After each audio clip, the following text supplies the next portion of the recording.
Hello everyone, good morning. मैं Archana Mishra. Dear students, आज हम लोग सहर्ष स्वीकारा है इस कविता का दूसरा भाग पढ़ेंगे। कवि हैं गजानन माधव मुक्तिबोध। आज है जाने क्या रिश्ता है, जाने क्या नाता है, जितना भी उड़ेलता हूँ भर भर फिर आता है। दिल में क्या झरना है, मीठे पानी का सोता है, भीतर वह ऊपर तुम।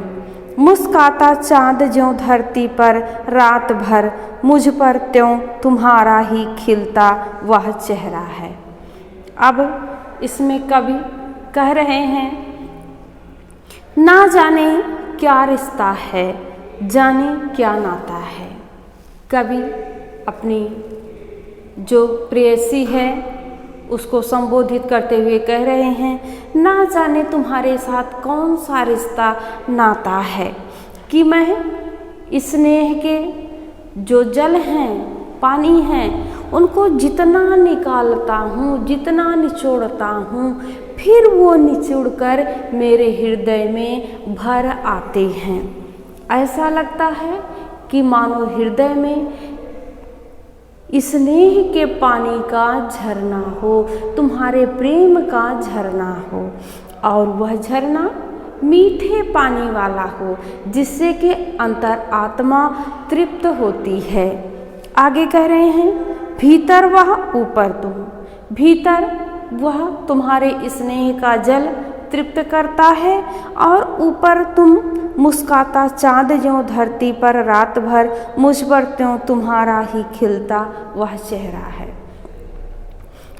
कह रहे हैं जिस तरह आसमान में चाँद अपनी चाँदनी से नहाता है, अपनी प्रकाश से नहाता रहता है, उसी तरह तुम्हारा चाँद सा मुख अपने अद्भुत सौंदर्य से मुझको तृप्त करता है, मुझको प्रकाशित करता है। अंदर से तुम्हारे स्नेह का जल जो भरा है वो तृप्त करता है, और बाहर से तुम्हारा ये अद्भुत सौंदर्य दोनों मिलकर मुझको पूरी तरह से आच्छादित किए हुए हैं। आगे कह रहे हैं सचमुच मुझे दंड दो कि भूलूं मैं तुम्हें भूल जाने की दक्षिण ध्रुवी अंधकार अमावस्या, शरीर पर चेहरे पर अंतर में पालूं मैं, झेलूं मैं उसी में नहा लूं मैं। अब कवि अत्यधिक स्नेह से ऊब चुके हैं, अत्यधिक प्रेम से, मोह से ऊब चुके हैं। कवि कह रहे हैं सचमुच मुझे दंड दो, मैं तुम्हें भूलना चाहता हूँ, मैं तुम्हें भूलना चाहता हूँ और मैं तुमको भूलना चाहता हूँ, इसलिए तुम मुझे भूलने का दंड दो। और वह दंड मुझे सहर्ष स्वीकार्य है। वह तुम्हारे भूलने का दुख, अंधकार मेरे लिए उसी तरह है जिस तरह दक्षिणी ध्रुव पर 6 महीने का अंधकार होता है। कह रहे हैं उस अंधकार को मैं शरीर पर, चेहरे पर, हृदय में, हर जगह पा लेना चाहता हूँ।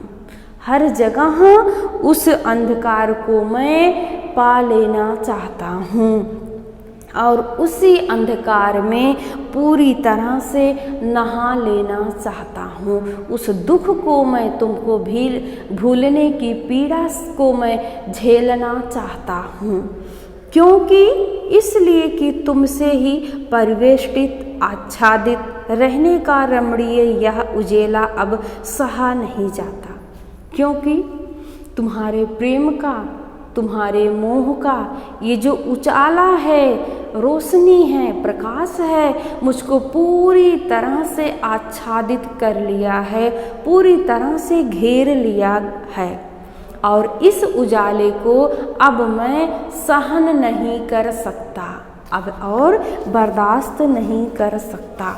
तुम्हारे हृदय की कोमलता को, तुम्हारे मासूमियत को, तुम्हारे अपने प्रति प्रेम को और अधिक मैं सह नहीं सकता। कह रहे हैं ममता के बादल की मंडराती कोमलता भीतर पिराती है। कमजोर और अक्षम अब हो गई है आत्मा, यह छटपटाती छाती को भवितव्यता डराती है। बहलाती सहलाती आत्मीयता बर्दाश्त नहीं होती। कह रहे हैं ये जो तुम्हारा मेरे प्रति मोह है, ममता है, हृदय की कोमलता है, वह मेरे हृदय को अंदर तक पीड़ा देती है, दर्द देती है। और इसी दर्द के कारण, इसी लगातार पीड़ा के कारण मेरा हृदय, मेरी आत्मा अब कमज़ोर हो गई है, अक्षम्य हो गई है।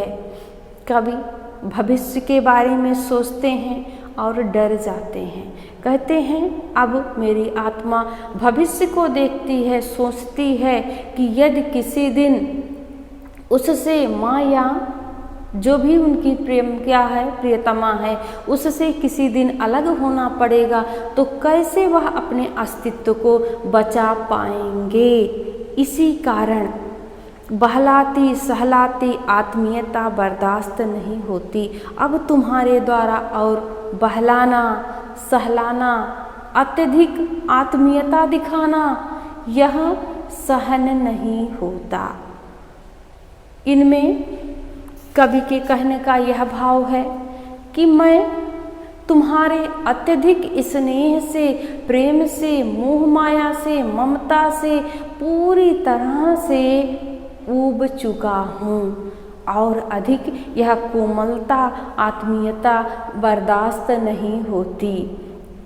कभी भविष्य के बारे में सोचते हैं, मान लो किसी दिन अगर अलग होना पड़ेगा तो इतना अत्यधिक स्नेह और प्रेम के कारण मैं टूट जाऊंगा, अपना अस्तित्व नहीं बचा पाऊंगा।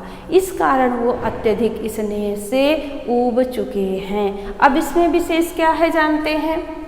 कवि अपने प्रिय के स्नेह से पूर्णतः आच्छादित हैं, पूरी तरह घिरे हुए हैं। दिल में झरना है में प्रश्न अलंकार है, भर भर में पुनरुक्ति प्रकाश अलंकार है। कवि अत्यधिक मोह से अलग होना चाहते हैं। अब इससे रिलेटिव प्रश्न है, कवि अपने उस प्रिय संबंधी के साथ अपने संबंध कैसे बताता है? कवि अपने उस प्रिय संबंधी के साथ अपना बहुत अच्छा संबंध बताता है।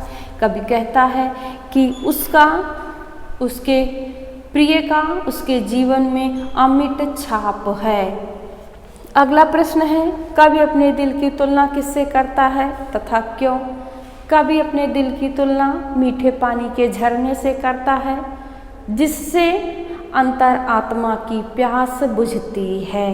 क्योंकि कवि अपने प्रिय के स्नेह के जल को जितना निकालता है उससे ज़्यादा निचुड़कर वो भर जाता है और वहाँ तृप्ति महसूस होती है। अगला है, कवि ने प्रिय की तुलना किससे की है और क्यों? कवि ने प्रिय की तुलना चाँद से की है। कवि ने कहा कि जिस तरह चाँद अपने प्रकाश से पूरी रात भर प्रकाशित होता रहता है, गोता लगाता है, उसी तरह मैं भी मन में तुम्हारे स्नेह के जल से तृप्त होता हूँ और बाहर तुम्हारे अद्भुत सौंदर्य के प्रकाश से प्रकाशित होता हूँ। आशा है इस कविता का भाव, कवि का भाव और उसमें जो विशेष हैं और प्रश्नों के उत्तर सभी आपके समझ में आ गए होंगे। अगले वीडियो में हम दूसरे टॉपिक के साथ उपस्थित होंगे। धन्यवाद।